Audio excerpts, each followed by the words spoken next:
I need to make a quick video real quick and show just a little tip on how I take screws. I just got this piece of cardboard and I take the old screws that are like, boogered up and repaint them. Just there's a regular one that's not in terrible shape. It's cheap Walmart paint. Just, stick them in here. Spray it from multiple directions so that you get the entire head of the screw. Let them dry for a while and then put them back in your radio. So it's going to look a lot better than what they looked like. I should have took a before picture. So anyways, I'm just cleaning up this radio here.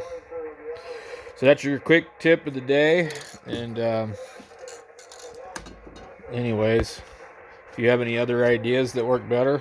I know some people used to take these and they would color them with a Sharpie marker, and unfortunately Sharpie markers, they do like this weird thing where they bleed out and end up looking purple. So this is the easiest way to do it. And there's some people that used to take them and dip them in paint. So anyway, that's all I got for today.